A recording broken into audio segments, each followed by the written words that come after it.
Well, friends, it doesn't hurt, does it, to have Jesus show up this morning to weigh in on our current economic and political realities. It's been quite a week on Wall Street and around the country. And yesterday, just yesterday, some of us from our congregation showed up Saturday morning to learn about long-term health care issues here at church, and some others of us from this congregation took BART down to Oakland to walk in support of jobs and economic justice in the afternoon. Both activities reflect our desires and our concerns of the moment. What resources and security do we have for the future? And what kind of life is waiting for us in the future when we get there? A national conversation has begun now in fiery earnest about our country's direction, its priorities, and our values. A conversation that is centering on jobs, on budgets, on wars, corporate greed, and economic disparities. All these things fit right in with our text this morning and also with our focus during stewardship season on changing lives. So let's take a brief look at Matthew's story about Jesus this morning and those who wanted to engage him in a kind of philosophical entrapment, a game that they loved to play with Jesus and played with him whenever they could. It's a trick question, of course. The Pharisees trying to rig the conversation by sending some of their protégés in, the Herodians, first to butter up Jesus a little bit, but then they put him on the spot. They ask him a yes-no question. They say, is it lawful to pay taxes to the Emperor Caesar or not? Now Jesus knows. If he says yes, the crowd will become disillusioned with him, for many in the crowd felt that paying poll taxes was wrong. Even handling coins with Caesar's face on them was offensive. But if Jesus answers no, then he will become guilty of committing treason. Either way, they know that Jesus loses, and the Pharisees are tickled pink, thinking they've got him cornered. And so Jesus asks for a coin, a simple coin, and he looks at the description on the coin. He says, whose head is on this coin? Caesar's. And that says it all. The coin asserts the emperor's divinity and proclaims him as head of the Roman state, which is at that time fast becoming a religion. So the coin itself, the very existence of the coin, is a threat to Jewish monotheism. But you have to use the coin. You have to use the coin in order to survive in the world. So Jesus splits his answer two ways and walks out of the trap. He doesn't answer directly, but he asks the crowd where their loyalties lie. Even his questioners, those hypocrites, as Matthew reminds us, are amazed by the wisdom and the canniness of Jesus as they walk away shaking their heads. So Jesus, in all his wisdom, does not settle the question for us, but he helps us to define our struggle. Now, for early followers, the question of what belonged to God and what belonged to Caesar was not simple. It wasn't simple for them, and it's not simple for us either. Christians in every time and generation must sort out when to support and resist the state, all the time remembering our primary and first allegiance. We are human beings who belong first to God. If we look at our recent history, we can trace how we as a people have seen humanity rise up against the state, often for justice, forcing the powers that be into a deeper wisdom and a wider love for who we shall be as a people and as a society. In the 1960s, the civil rights movement shook loose the bonds of racial inequality and challenged us to take a look at who belonged in this country and who needed equal rights. In the 1970s, opposition to the war in Vietnam challenged the power of the Pentagon and the power of what we thought we could be in the world. And in the last few years, the struggle for equal rights for gay and lesbian people has challenged the state's authority to legislate love. And now, the Occupy movement, I think it's gone beyond Wall Street. Let's call it the Occupy movement.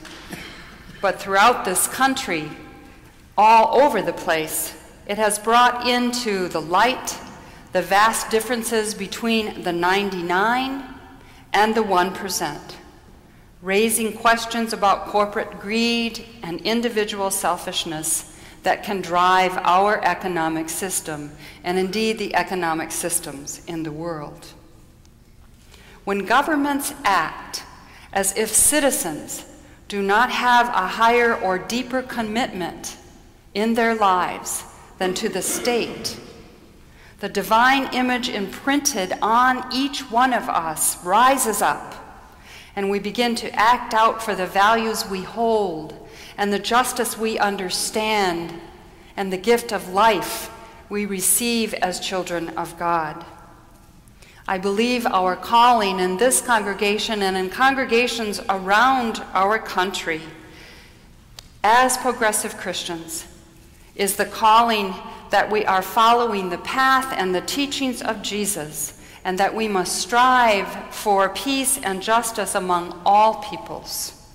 But this raises for us a question and challenges for us the ways that things are. The ways that things are. And it calls us to name oppression and pain when we see them. Now is such a time.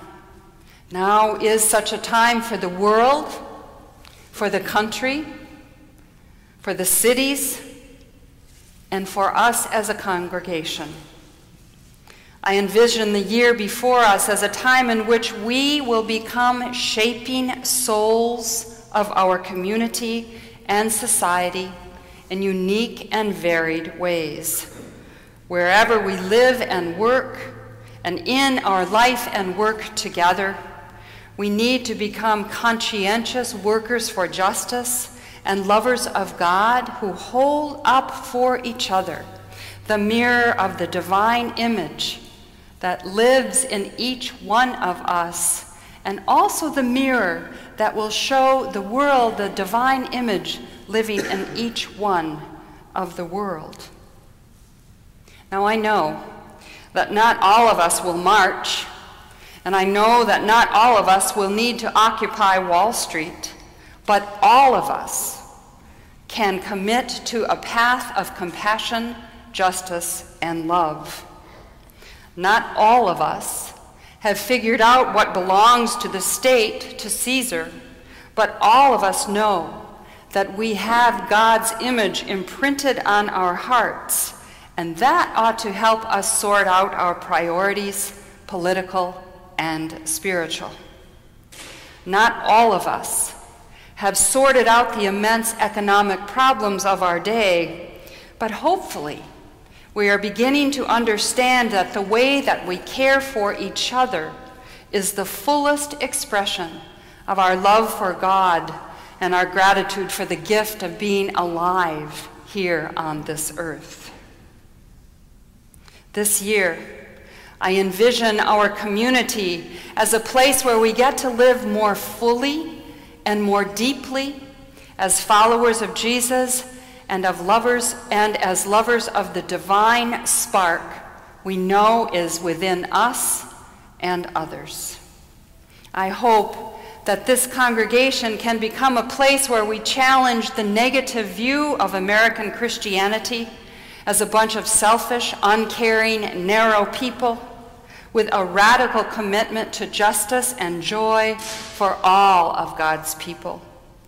And I hope that we will continue to seek a vision of becoming and dwelling as the beloved community, a community that awakens conscience and pursues compassion for the good of the world and each other. We render to God what is God's. This week on the Beatitudes Society website, and I encourage you to check out the website, I read of a young man from Harvard Divinity School who went down to Wall Street to serve as a protest chaplain. I had to look at that twice because I thought maybe it was Protestant chaplain. No, it's protest chaplain. He carried a sign with his friends that said, "Blessed are the peacemakers." And he went, he said, because he figured that this is the place where the church needs to be. But when he and his friends got down there, they were met with surprise and some skepticism. People couldn't figure us out, he said. They thought that we were there to convert them or to protest the protest. They couldn't believe we were there in solidarity. Nicholas and his friends represent a new way of being Christian. Actually, I believe it's a new old way. The work of care and healing and being present to another's pain and protest is one way to help usher in a new day. But I would also challenge Nicholas and us to go one step forward. I would say that what is most important in this day is continuing to call Caesar to account for the inequities that among us that shape the gospel. We need to confront the inequities that shape the gospel in a twisted way and move back to the priorities that Jesus presents to us, which is to increase love and justice in the public sphere. And we remember in this text that Jesus spoke to the people gathered in the square and challenged them to render to Caesar what is Caesar's, but to give to God what is God's. This is our calling. It is for us to give to God what we know is God's already. Now, in our learning hour this morning and throughout this time of stewardship, we heard the tune, Pennies from Heaven. Abraham Lincoln's head is on our pennies. In our 9 o'clock worship, Sam brought out a dollar bill. I'd like to ask one of you in the congregation this morning, or many of you, to just lift up a penny for me. Does anybody have a penny in their pocket? I know we all have credit cards. Does anyone have a penny in your pocket? Lincoln strived as best, hold up that penny. Lincoln strived as best he could for justice to prevail for all people in his time. In just 2 weeks, we will be pledging these pennies, all our pennies, about $650,000 worth of our pennies. I tried to do the math, I couldn't. We will be pledging our money, our lives, our time, our treasures, and our talents to the ongoing ministry and outreach work of this congregation. Instead of Caesar's agenda, our 2012 pledges will empower us to live and work toward the witness we believe in of God's justice and love in this world. Let us be bold to use our money, our pennies, our dimes, our nickels, our dollars, our money, and our lives to walk with all the people of the world towards a brighter and more hopeful day for all God's creatures. Our pledges, our money, the things we invest in, reflect our faith beyond the state and beyond political systems. Our pledges reflect our faith in this community and in the wider progressive Christian vision of the world, and that community's vision to make a difference. giving and pledging in community means that we trust in one another and in God and in a strange way of living and being in the world. It's countercultural, and some would say it's absurd. But for me, pledging and giving my life in community is a vital part of the celebration that I try to be about every day. And that is that everything I have and am and want to be and am longing for in this world already belongs to God.